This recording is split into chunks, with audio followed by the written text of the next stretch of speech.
It's 6:30 p.m. Call to order the August, what is today? August 12th, 2024 meeting for the Merrimack Conservation Commission. We have some absent members tonight. Tom Martinson is not here. Steve, can you fill in for him tonight? Absolutely. Okay, so that'll be 5 of us for tonight. Gage is also not here tonight, and Karis is not going to be here tonight, and Danielle's not here. So first order of business is the Project Tower Retail LLC, CEO Richard Botnick. Review for recommendations to the planning board regarding a site plan proposing to merge tax map 7E lots 40 and 40-1, then construct two 67,900 square foot warehouses across 2 phases, with each phase consisting of 1 warehouse and its associated site improvements. The parcels are located at 764 and 768 Daniel Webster Highway in the I-1 Industrial and Aquifer Conservation Districts, tax map 7E, lots 40 and 40-1.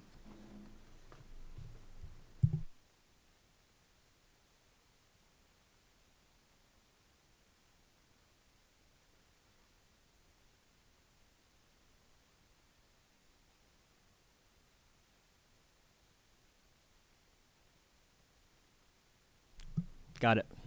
And my name is Jeff Merritt, J-E-F-F-M-E-R-R-I-T-T. And I'm also with Granite Engineering and Civil Site. Jeff, I can't hear you. Now it's buzzing. Yeah, we got it.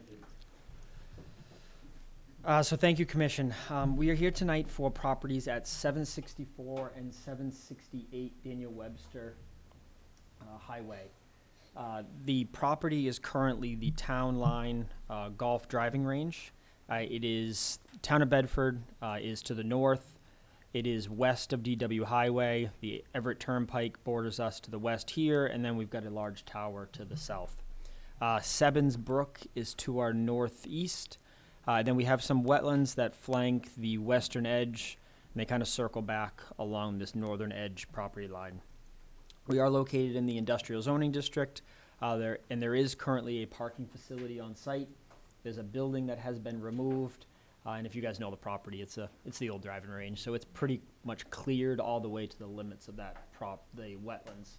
The wetlands, or at least portions of the wetlands, are still treed today. We are proposing to merge both properties, and we're going to propose 2 67,000 square foot warehouse buildings. They'll have loading docks to the east. You'll see the trucks here. They'll have employee parking space to the west of each building, and this project will be phased. So the building nearest DW Highway will be built first, and then as that's absorbed into the market, they'll start to work on the western.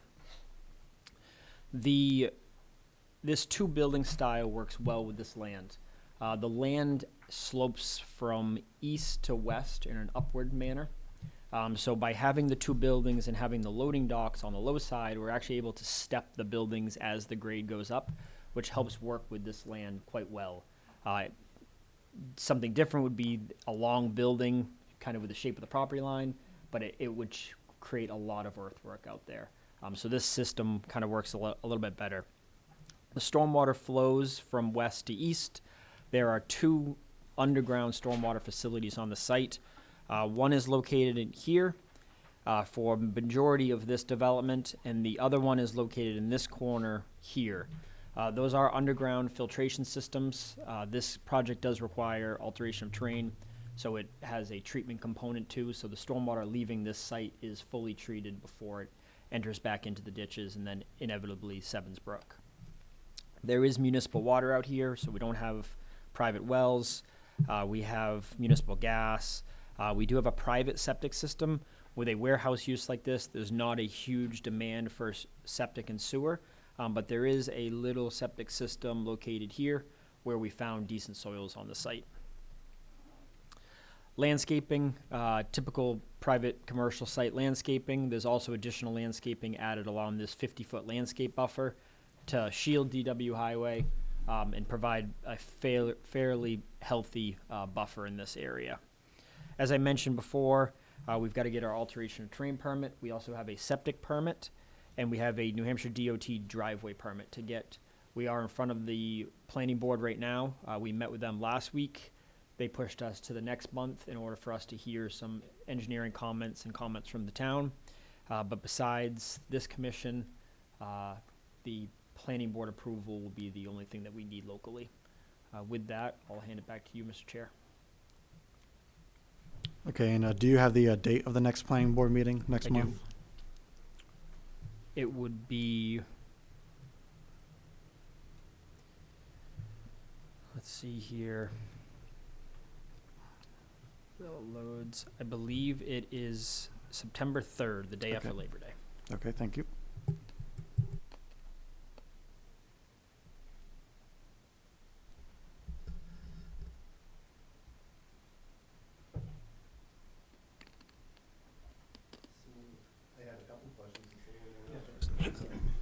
So I was reviewing this plan, and it showed, so all the impervious surfaces, for each building go into this corresponding underground infiltration basins, right? And is it not infiltrated then into the ground, or does it go from there into the swale and then into Stebbins Brook? So there's no infiltration on this site. Alteration of terrain considers this site a high-load site. So it has the potential to have contaminants because of its high truck use and its industrial use, basically in general. Therefore, they would rather not have the possibility of those contaminants entering the groundwater. Therefore, they do not allow stormwater from a high-load site to be infiltrated. Okay. That also is coupled by the soils out here are just not good. They are, from what the soil scientist tells me, it was a glacial lake back in, before our times. And the soils are just about as clayey as they come. The typical, Yeah. your kids probably played with this clay in school type. So there would have never been an opportunity to actually allow infiltration on this site. I see. That coupled with the AOT restriction, there are no infiltration components. And that was based on your engineers, and DES gave that sort of feedback? It's a DES regulation Okay. that they do not want Interesting. It's- stormwater infiltrated. And Stebbins Brook can handle that kind of, so how many impervious square feet with both projects? Yeah, That's a lot. so what these stormwater systems are doing is they're treating the stormwater. So there's a filter media below the underground storage facilities. So similar to like a porous pavement-like material, it goes through this filter, gets treated, and then it gets collected by under drains that discharge the stormwater. Those systems, which are quite large, they're also slowing the water down. So all of the stormwater leaving the site are at a lesser rate than the pre-development flow. So not only would the stormwater be treated and be a state of stormwater prior to actually hitting the pavement, but it'd also be a reduced flow to Stebbins Brook. And it was identified on one of these, the snow storage area.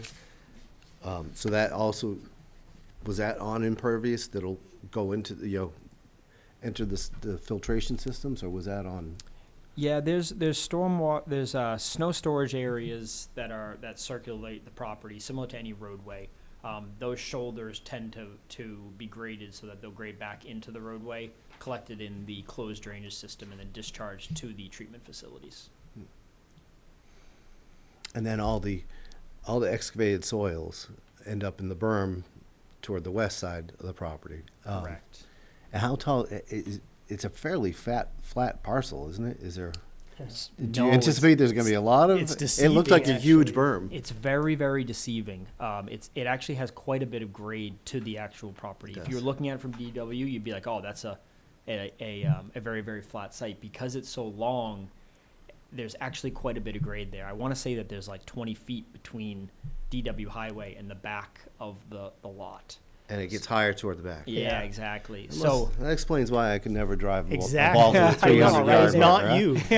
it was deceiving.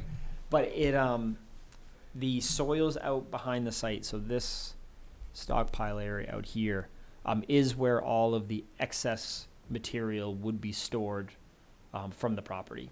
There will be no material leaving the property, at least at this design.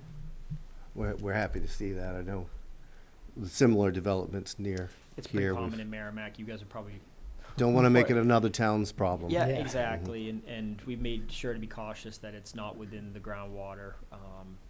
Everything actually on this site, because we're trying to limit the amount of material leaving the site, a lot of it's actually in a fill location, so we're not actually getting into the groundwater and messing with that and having the potential of that material that has some unsuitable natures to it actually enter your groundwater. Yeah, I did not look. I'm sure you're using a Green Snow Pro certified. It's a requirement in Merrimack. Okay. Yep. I didn't have any other questions. Okay, do anyone else have any questions?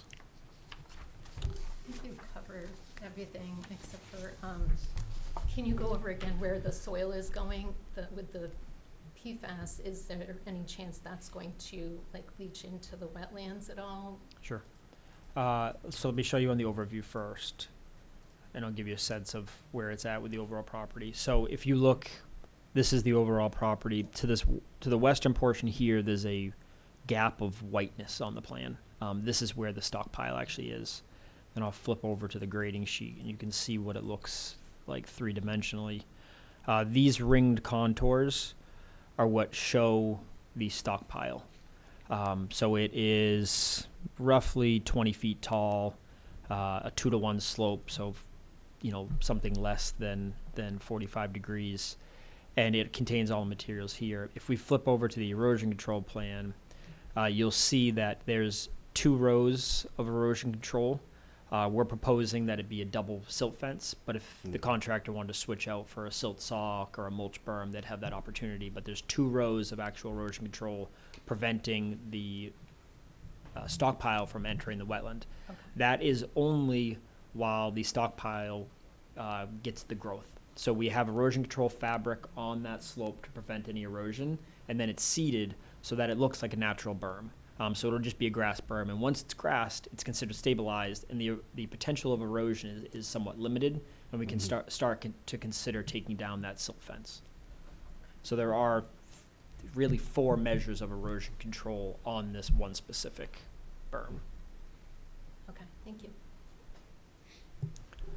Obviously, if the contractor elects to use, instead of the socks, uses bales, would like to make sure that's straw, not hay.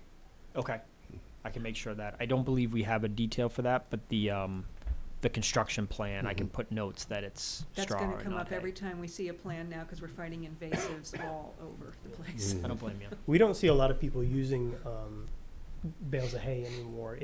Honestly, the hay prices and the straw price, especially straw, but even the hay prices were more expensive and labor intensive to install. So we've been seeing, like Brent said, a lot of mulch berms, which are ground up stumps and that kind of thing, which are great. Or silt socks, which are, you guys know what that is. It's just Yeah. a big sock, a coil. A lot on. easier to. Yeah, those are nice, and they can move them around and stuff like that. So we see a lot more of that, Reusable, actually. yeah. Yeah. The hay bales have kind of, I saw those a lot like 15 years ago, and then they slowly been kind of phased out. I think grass prices. Yeah. Okay, if no one has any other questions, doesn't look like there are any major issues here, so I will get the recommendation to the planning board sometime this week, probably tomorrow. And as far as we're concerned, you're good to go after that. Awesome. Great. Well, I appreciate everyone's time. Thank you so much. Thank you.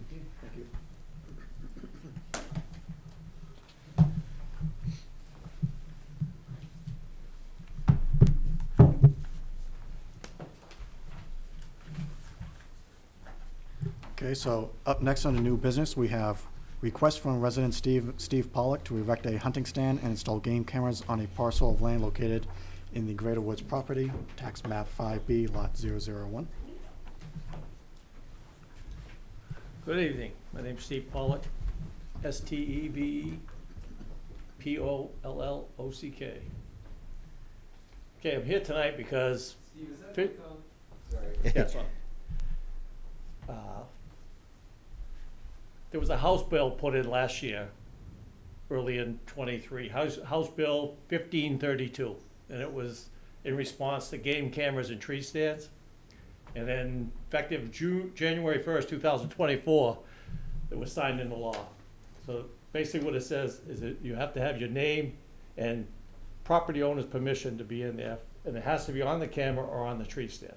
The only problem with that is it says state and municipal lands are exempt. You still have to have your names on the cameras and the tree stand, but you don't need landowner permission. Now, I've been to Fish and Game, talked to them, they sent me here. Well, they didn't send me here, they sent me to community development, I went down there, and they didn't want anything to do with it. They sent me here, and that's why I'm here. So basically what I'm looking for is clarification. We've been hunting up on the Greater Lot, the south side of the Greater Lot for over 40 years. And we get along with, most of the neighbors up there know us. And it's just, I'm here because I wanna do the right thing. I don't need COs knocking on my door, say, hey, what's going on? Why are you up there? So I'm here to find out, do I need written permission from the town? Well, I think I can try to answer. So, yeah, about 2 years ago, we redid the Chapter 111 ordinances in town. I say we made a recommendation to the town council, and they accepted our recommendation and went through the process, public hearings, posted it, comment period, legal review of the language and everything. And so ultimately, that authorized hunting on most of the Merrimack parcels. The only portion of Greater Woods that hunting isn't allowed in is the part right immediately next to the school. Right. Because there was a deed restriction there. And like you said, you see plenty of people doing it. I think what Fish and Game did recently was with game cameras. I think tree stands have been this way for a while, but that law looks similar now to if you have a trap, a con bear trap or a leg hold trap or an ice house. Those follow the same restrictions, right? Where you have to have your name. Information has to be on. Yeah, your name, and you have to, now to use a game camera, you have to have landowner permission. In this case, I think the right thing would be to do unless someone was opposed to this, to give Steve permission to have that game camera there. We've had game cameras before on our properties, and we've known about them and consented to it. I don't know that anyone's until now had to come before us to ask for permission to put a tree stand up.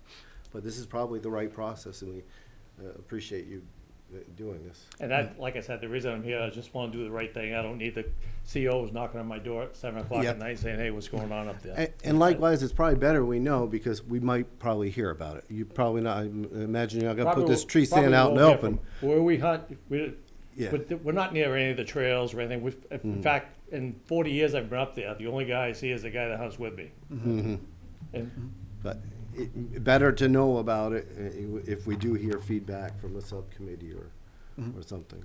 And the thing with that is that has to be reapplied every year. Once you get permission, I have to come back It is. every year to get permission, so I don't know how that would work.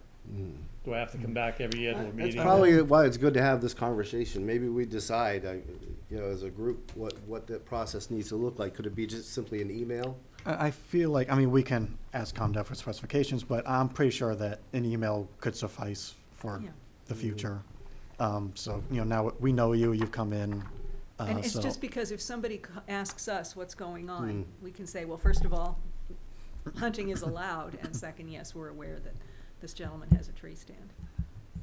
Yeah, like I said, we've been up there for over 40 years, and we know most of the neighbors up there. I've never had a problem, and I just, when this came up, I said, well, I better find out for sure what's going on. And the reason for the name and landowner permission on the cameras is so they know where people are or where they are. Landowners, the biggest problem is if guys go in, they put cameras up on people's land, and the people Yeah. don't know they're there.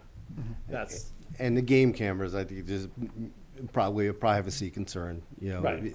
If you're putting it on someone's land, they ought to know. And, consent to having you do it. And I doubt there's an exception made for hunting, but I know in the past when we've had people put up game cameras, we have had them turn the sound off on the game cameras. I don't think you just don't game have. cameras don't no. have sound. Maybe Oh. the new ones, mine, Oh, none of mine- mine cameras have sound. Mine does have sound, but Oh, I really? don't. Yeah, but I know that when we had the grad student doing I use the old ones where Research. you have to go in and pull the card out. Because the new ones Okay. now, you sit on your phone. yeah, mine has Bluetooth, so yeah. Yeah. But yeah, so when the grad student was doing research, I know we had him turn the sound off on his game camera, but yeah, so that's not needed then, but yeah, other than that, We've never really, this is the first time we've had someone approach us about leaving something overnight on a parcel. I yeah, don't know tree that- stands, yeah. I don't remember that happening before. I don't think we addressed it in 111. I've never heard anyone coming to us, although I have found a tree stand or two on property. We know we don't want people camping in our parcels. Absolutely, But this is different. yeah. Yeah, So this actually brings up an interesting detail. Some of the properties, at least like Wildcat Falls, are only open during daylight hours. And much hunting does not occur during daylight hours. It's kind of early at dawn. But Wildcat So- Falls is a non. Usually, you have to, it has to be sunrise. You can't shoot them before Okay. sunrise. Yeah. But you'd be out and about, and I just want to make sure we don't run afoul of any rules there. Don't know what Greater Woods has for that. Greater Woods, I don't believe has a sun up, sundown rule. Okay. It's open at any time. Very few of the parcels. Wildcat, we did that, we had that restriction because of the neighbors. There may be one or two, but again, that was when we didn't want to restrict hours because, well, in December, it gets dark at 4:30. And if you go, people are riding on their trails with headlamps. Well, I don't know if a formal policy can be adopted tonight, but I am glad that you're here, and it's good for us to know, and I will not, I've got no objection to, to following the law. Hunters are already subject to the state laws. Well, that's why I'm here, as well as because there's everything enough pressure on us Um, already. We don't yeah. need any more. else. Yeah, no, we And did it the right responsible way. hunting is something we want to encourage, not discourage. Yeah. Responsible And the other hunters. question I have now, if I decide I want to hunt another parcel, do I have to have a permit for every parcel? That's the other question. Not all parcels allow hunting, if I'm not mistaken, so it would be good to check So on that. Wildcat does not allow hunting, is that The correct? Wildcats, they're really not big enough to hunt. Yeah, it wouldn't even be a Isn't good place to yeah, hunt in the Isn't it first just place. Horse Hill and Greater Woods? Yes, I think yeah, so. so Horse Hill's allowed on that, Mitchell and, Woods, Yeah. I think a lot of and people Fields hunt. Farm as well, I believe, because we had someone ask permission Oh, a okay. year or two ago for Fields Oh. Farm. But that's or outlined field in farms. chapter 111, isn't it, right Mhm. here in town? Yep. Mm. Mhm. So I'm also a member of Horseshoe Fishing Game, and we own quite a parcel of land up there. And I went in and asked down there, the guys down there, and they said, well, basically, you're part owner of the building, Mm. so they don't require it. But Horse Hill, like I said, if I go to the Great Lot, once in a while we go up to Horse Hill. It just depends, what time of year and. Yeah. Mm. Well, and also, because, so you need permission for the game camera and tree stand, but for Horse Hill, if you were just hunting, he wouldn't need written permission, would he, just to hunt? Yeah, no, Okay. But as for leaving a tree stand or putting up a game camera in Horse Hill, would it have to be separate written permission? Would it be easier to just give them written permission for both parcels in one statement? I mean, I don't even know that you need to give a written permission. We've all, As long as, been no objections. This is a public meeting. that's true, yeah, I mean, There's a record of it. there are minutes, so I guess, yeah. We know Steve came, we heard him. Just to be safe, I'll clarify with ComDev, but yeah, so I think the minutes would cover. and the other thing, if you're using a camera and you already got written permission from the town, it's gotta be on the camera. Mhm. It's basically for the game ones, or if you guys get a complaint, they can say, hey, it's this guy's camera, we got his, Mhm. we got his information. It sounds like you'd prefer something in writing. You have to have it in writing. Yeah. This has to be, it the has to be camera? on the camera. Oh, is there a form? No, No. well, there is a landowner permission form in here. There is, But it would okay. be nice to have something that, kinda like waterproof, or, 'cause, Yeah. I mean, written permission, you put it on the camera and it gets wet. Hmm. So in the RSA for game cameras, it says a game camera placed on state-owned or managed lands or municipally owned property shall be exempt from requiring landowner permission. To me, that means you Mm. don't need permission to go on municipal property with a game camera. And that's why I'm here, because it's real vague, and I've talked to the It's COs, and they confusing said to the you. same thing. It's Yeah. not Yeah. black and white, so yeah. Yeah. And it definitely changed this Yeah. past January.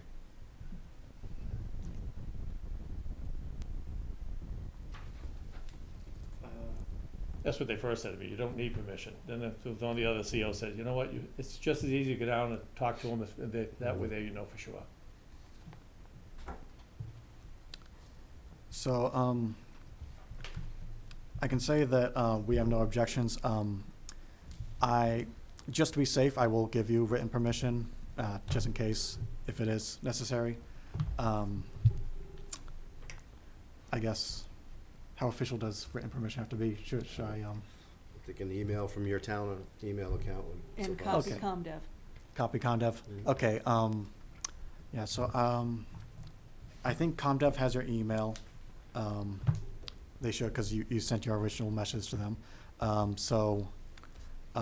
will email them that the Merrimack Conservation Commission gives you full permission. We have no objections to a game camera or a tree stand, and should be good to go after that. Now, in the future, could that something to be done through community development?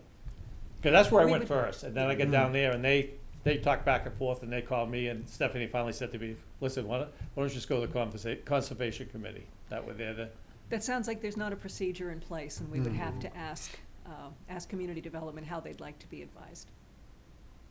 And they have until December 31st to come up with something, or else we'll have to wing it next year. Yeah, so the email from Stephanie simply says, we have had similar requests in the past and have asked the resident to attend a meeting to explain the request to the Merrimack Conservation Commission. So this is basically the plan. Okay. Yeah, so I'll send the permission slip to ComDev, and they should get it to you tomorrow. I'll try to send it tonight.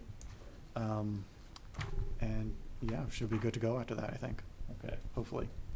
perfect. Thank So- you. That's all I needed. Thanks for coming. Thanks a lot. Thank you.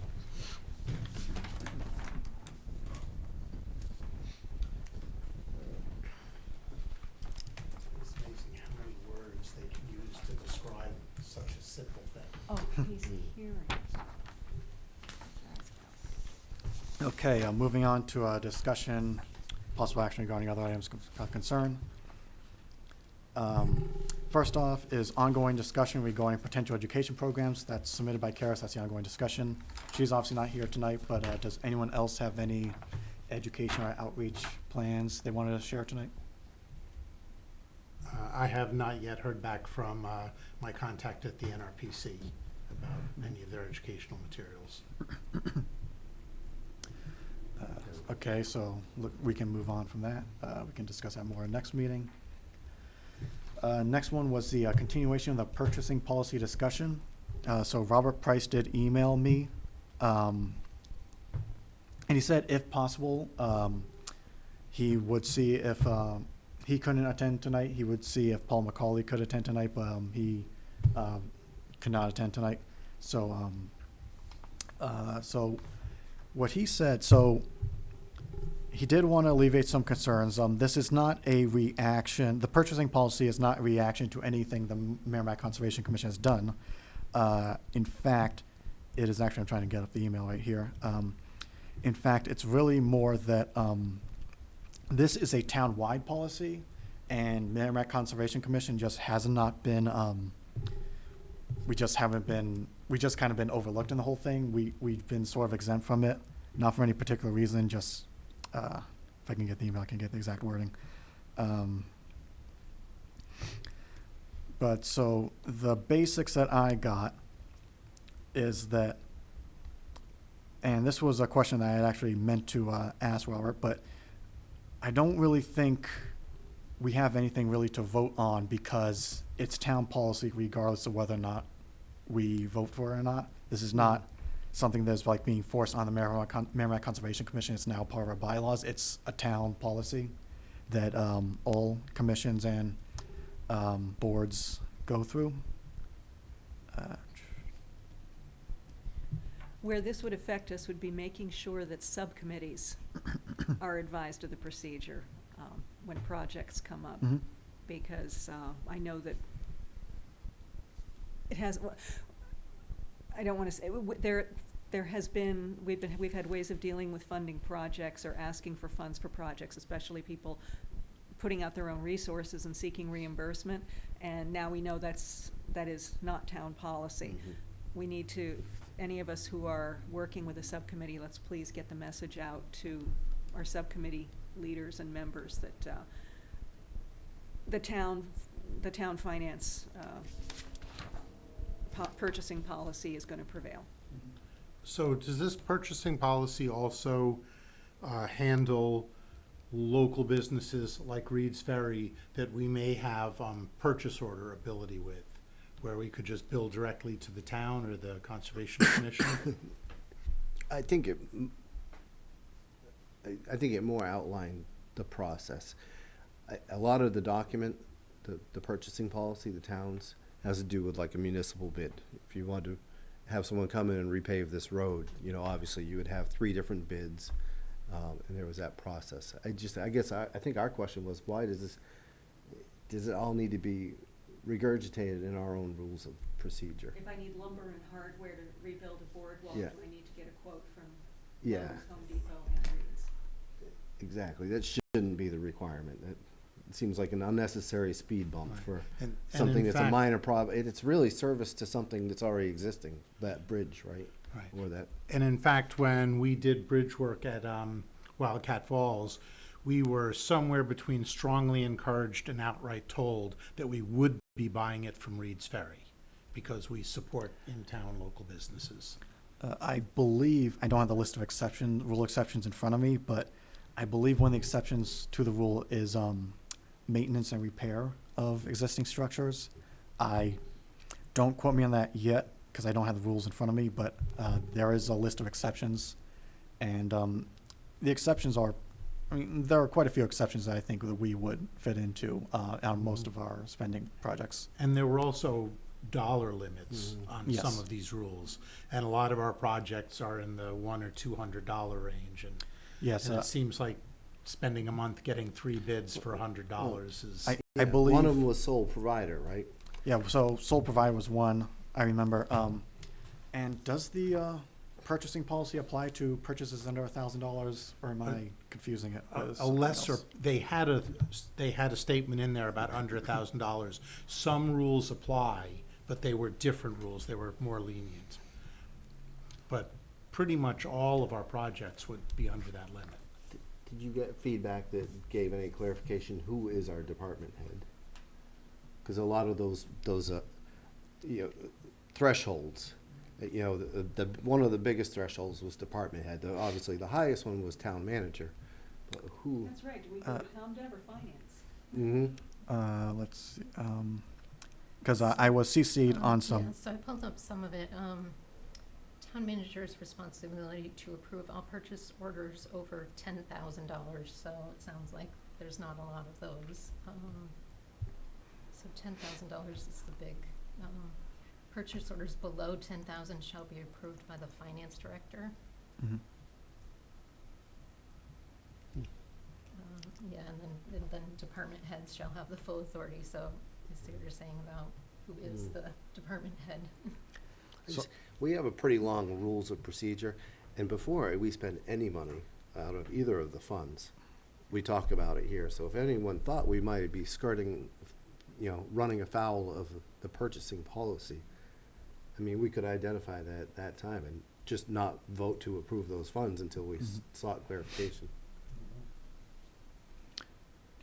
so I was CC'd on the purchase order for the Beaver Solutions purchase, which was something that it was I mean, in total, I think the 3 purchases total up to about $7,000, something like that.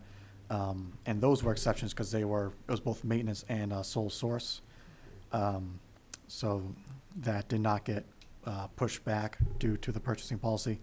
And I was CC'd on an email on that today, and I know it was with Kelly Valuzzi, who is, her signature says purchasing agent / accountant, Town of Merrimack. I'm not sure if she's the head of the department or. She works in finance. Okay. So I don't know if that was a signal that it's finance we should be dealing with, but yeah, so before we do anything like vote to add to the rules of procedure, I would like Gage and Tom here, just because they've made the most recent purchases. I just want to make sure, since they have the most recent experience about it, that they do get a final say. So we can push any vote, and Robert specified that regardless of whether or not we vote to add it to the rules of procedure, it is town policy. I think the only real advantage of having it in the rules of procedure would be that, just for clarification, that, you know, when someone new comes to the commission, they have the rules of procedure in front of them, they have the purchasing policy in front of them, rather than, you know, learning it on their own as time goes along. But either way, I don't think we need to have a vote tonight. It's not gonna affect anything, and I'd like to have Gage and Tom here, for any vote like that. Anyone else have anything to add? And, so it's not on the agenda, so we can't spend much time on it, but, Andrew, you did email me today about, there was a Yes. overload on parking, this past weekend on Wildcat Falls. Yes. And so it's not on the agenda. Is it all right if we discuss it, or should I save it for like? It's your- This Your could call. this threatens to become an urgent problem. I think we should address That's- it now. That's what I was thinking. I felt like waiting 2 weeks wouldn't be good. That's why I wanted to get the email out. So a concerned citizen, probably one of the residents of the Courier Road neighborhood, took some pictures of the parking overflow all along their streets to the point where it was not possible to get emergency vehicles down the streets anymore. And that's an imminent safety hazard, at which point someone in the town needs to get involved. So the question that came up, and I know we addressed this at one point in the previous parking apocalypse there, was what enforcement authority does the police department or the fire department have? Can they ticket? Can they tow? I know we put up signs that say, I think Merrimack residents only, but I'm not Are the sure signs we. up Aren't there no parking signs along? one side of the? There are a few no parking signs right near the entrance, you know, fire lane, keep open, and I don't believe those were respected during this. I was not able to see that much detail from the picture, but this is becoming an issue again, and I think we need to find out who has authority to do something about this and what that authority is. Whether now that the connection to the town center trails has been made all the way down to Watson Park, if we can direct people there for overflow parking. What other options we have, whether we need to take a renewed look at some of the proposals for expanding parking at Wildcat Falls, even as much as putting parking next to the ball fields across the river and building some kind of pedestrian bridge across. But parking requirements are only going to increase. It's become a very popular park. And I'm very concerned that if this keeps up, they're going to close the park again. I have two suggestions. One, there's a massive parking lot right down at the end of this road that also connects to Wildcat Falls. People should use it because that lot is empty this time of year. That's the one at the high school. My other suggestion was, because we used to have, I remember last time we went through this, Peter Albrecht was with us, and he brought to one of our meetings the number of, or he recapped with the police chief how many calls there had been about parking violations down there, and the number was like 1 or 2. So if this is happening and people are parking in front of no parking signs, or if there's a concern that an emergency vehicle can't get down there, the simplest way to find out what the enforcement powers of the Merrimack Police Department is call the non-emergency number and tell them about it. Fair enough. Let them come down. They write a few tickets and this problem, we can't enforce it. Right. I know that when we started putting those signs up, there was in fact discussion that the police really can't do a whole lot because town law says it's a public road and people are allowed to park. We can restrict certain areas like near the entrance where fire lanes are. And as far as the high school lot, the subcommittee approached the high school a couple of years ago when this started happening and were flatly denied any use of the high school parking lot. I think we need to revisit that in light of the new parking crisis and in light of the fact that the trails are now going to be connected and maintained all the way through from Watson Park up to Wildcat Falls. And that includes going through going by the high school. But you're right, summer, which is our peak period, that lot is completely empty and unused, but they cited there a no parking liability sign? concerned. I don't believe there's a no parking sign at the high school.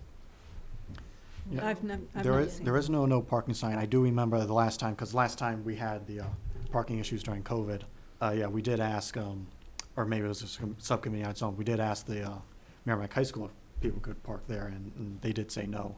Yeah. Was part of it because they would be going across school property to get to the trails? Possibly, I was not involved on those direct conversations, so I don't know the exact Yeah, reasoning, no. or if they gave exact We reasons. met with the then superintendent. I don't think they were, we had asked for maybe more than we needed. We had asked for a trailhead sign maybe at the high school. I think there was concerns about, well, if school came back tomorrow, because we all thought we were just two weeks from Right. stopping the curve or whatever our expression was, that we might not be able to turn off people parking there on short notice. But we had asked for a kiosk and some other things, but. Well, I definitely want to make sure that at this public meeting, let the public and the council and Mr. McCauley know that we've been told about this. I don't want to speak for the police department, but I understand that we are operating under a default budget, and availability may be a problem, but if we cannot, if parking enforcement is not possible, I hope the council knows that closing the park may be closing the preserve. We don't want to do that, but the safety of the local residents is as important to us as access to the Right. property. And when a few cars blocked the streets for emergency vehicle access, that threatens the residents. Yep. Yeah, I Absolutely. hope someone called immediately. Well, Whomever someone posted saw on that. Facebook, I don't know if they called. Well, the Do police we- need to be advised about Do we this. know, is there, I don't know if you would know in this board, but is there signage that's going to be put up at the Watson Park side or at Wildcat side that is going to explain that it's all connected now and people can park at either area? That's something we'll be taking up with the subcommittee to decide what we want to do about that. Is there a town center trail subcommittee? I don't know if they dissolved or not. I think they did. Matt Kasparius at Parks and Rec might be able to tell us, but he'd be the next person I'd go to. There's the town center committee still exists, but I don't know about if they had any sort of, I don't believe there was a subcommittee specific for that. I will make a few calls and find out what we want to do, but yes, I think now that it's open, and I've actually seen some pictures, it's beautiful, they did a very nice job. We should start advertising that, and we should start advertising that is connected to Wildcat Falls. I'd heard there's some trees down or something along the path to get there. Oh, So is it? I'm It not is sure somewhat what the- overgrown in the stretch between the fire station boardwalk and about where you get to the high school.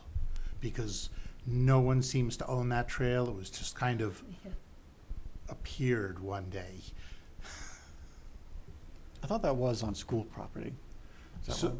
there is a chunk of it that is school property, a significant chunk there.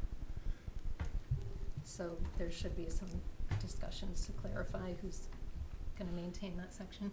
Mm. That's true. Yeah, To that's true. understand maintenance. And I think the Wildcat Falls Subcommittee would probably be fine with taking it over as long as it was recognized that they were doing so. And Okay, so, I had conversation with the chief of police over SCAR a couple of months ago or a month ago, so, and basically, I'll say the same thing that he told me about SCAR, is that police really can't do much unless people are telling the police. So, yeah, I mean, which of the, in the picture you showed, I don't know which parking is illegal and which parking is legal, but if there's a situation where emergency vehicles would be blocked, I think that's illegal in all that is, circumstances. yes. So, Call MPD immediately if Yeah. you see that. yeah, because it doesn't really matter where they're parked if they're blocking any emergency. Right. vehicles. Because it's a narrow road with two 90-degree turns on it. Fire trucks are 40 feet long. They can't Mhm. navigate that. I will bring this up with Paul too this week. Mhm. Thank you.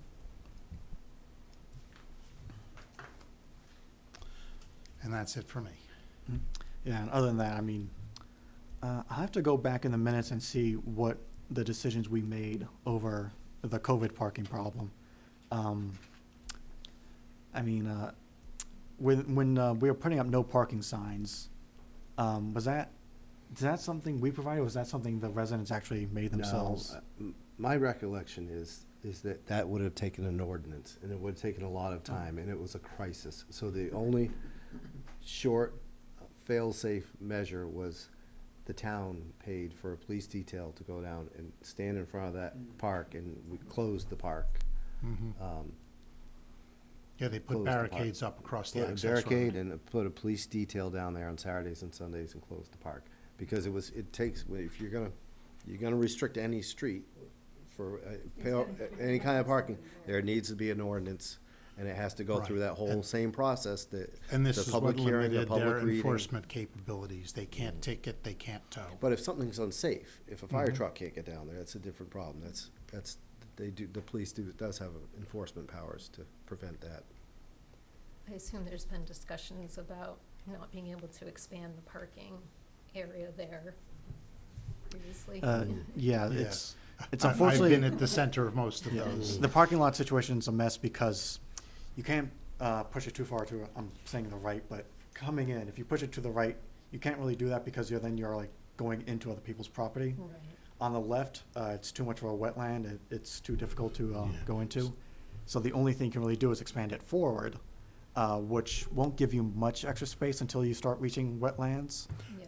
Well, I actually put together a proposal, which I did bring to the Conservation Commission at one point a few years ago, of 5 increasing proposals for this, from moving it to the entrance, which gives us like 1 or 2 extra spaces, to expanding the berm, which would give us about 8 extra spaces, to making a second row, which would give us about 10 or 12 extra spaces, to there is actually an area not encroaching on the wetlands that is safely away from all residents where we could put enough parking for about 30 or 40 more cars.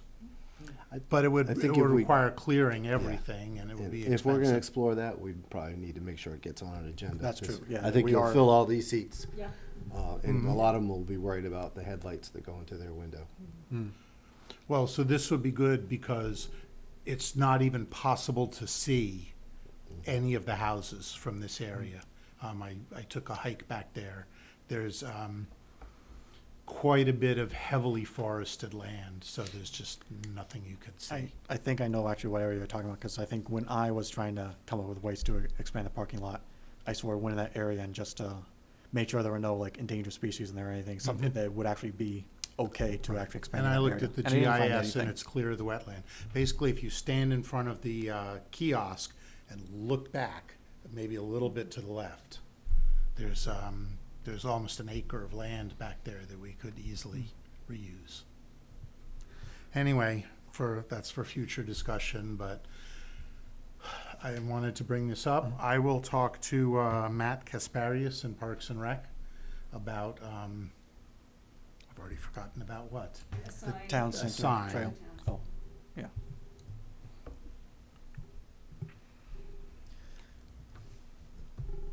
Okay. And also, I'll just mention, this doesn't need to be need to be mentioned as part of this agenda, but, earlier today, before the meeting, I met with, an Eagle Scout or a Boy Scout who's planning to build an Eagle Scout project on Greater Woods, but, I will email Gage and the Greater Woods Subcommittee more about that. What was his name? I believe it was, Isaac. Okay. I should give you the correspondence. He reached out to us several months ago. And I think I had worked with Gage too, and we had identified a couple. I was trying to help him prepare to come to one of these. Mhm. But I'll give you what I have so Okay. far. So just putting that out there, It'll be great to hear more. We do like to encourage. I Eagle didn't want to Scout get them on an projects. agenda. I didn't want to, again, I didn't want to be the speed block, but I didn't want to get him on an agenda and have him come not prepared Right. to field a, and really, we should be able to meet with them once, be okay with them, and then get them on a town council agenda. It shouldn't be it shouldn't take multiple meetings. Yep. So, yeah, I'll get them in touch with Gage and I guess they can I've just- also got Gage's feedback Oh, okay. already. Okay, well then, I'll just review all that information and see what is up next. But yeah, shouldn't be much more in our hands after that point, I guess. We support anything like that. Okay, so that moves us on to approval of the minutes. Where are the minutes?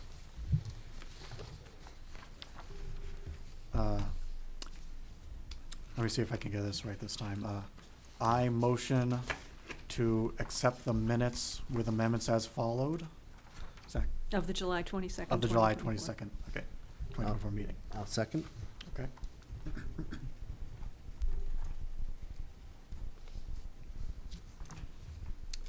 Anyone have any? I've got nothing. I had nothing.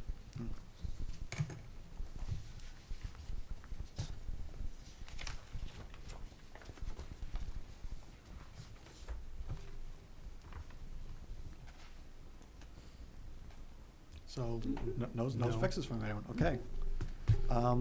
So vote? All approve, All in favor? all in favor of approving the minutes? Okay, so all opposed, none, so that's 5-0. As a question, have we discovered who's moving the rocks? Oh, no, all right, I understand, there was, some concern from the subcommittee that it was possible that maybe DPW had moved the rocks thinking that those were the locations they were supposed to be. There's no proof of that, they were Okay. just wondering if maybe someone had Yeah, made an error. I know it was a mystery, and I was wondering if someone. Yeah, so I, actually, that does, thank you for reminding me, because I remember, I didn't mean to, email ComDev and DPW about that, just in case. But yeah, so I'll write that down. So that moves us on to commissioner comments, which is not on the agenda, but it's supposed to be. Does anyone have any, commissioner comments? I'm none, none for me. I do. So I'm assuming they came before you, before I was on the board, that there's UNH researchers who are gonna be putting traps out in, I think it's Greater Woods and Horse Hill. Sound familiar? No. So they came before us at our last town council meeting and that was approved. They're gonna be putting traps out. I think they might be putting some out now, but it's mainly gonna be in the winter time, to trap and tag, so they're not harming the fishers, so they can research and just see what are their, how far do they roam and. Is this a also- specific to fishers? Yes, Okay. yep, specific to fishers. I did ask them about, how are the animals, like, how do they know there's something in there? They do have a game camera pointed just at the trap. And I think they're just doing 2 traps, total. And they'll be in there only overnight, and that's the longest that one would be in there. So they will place them in the evening and then check them in the morning. Plus they have the cameras on them so they can see if something's in there. To be interesting, we should get a contact for them, just so we can get whatever feedback. We had a UNH graduate student, Andrew Butler, who did like a 2-year study out here, and some of the pictures he shared with us were phenomenal. Yeah. Right. They're Was that really for good. Fishers or some kind of different? All Tur- fur-bearing species, Yeah. right? Oh, to see, Yes. yeah, I know I was thinking of asking them, could I go along and Yeah. take some pictures? Because Some- I think it would be fascinating to see. I think he was doing it in partnership with New Hampshire Fish and Game, because there's that Their relationship at non-game UNH. wildlife program would really Yeah. benefit from that information. Well, and he had Fish and Game resources. I think some of those cameras he were using, I mean, we had some amazing pictures of bobcats. And he did a couple parcels, right? Wildcat, Greater Woods. I think he did Horace Hill I think he too. had a piece of Horse Hill as well. Yeah. Yeah. Well, thank you, it's good to know.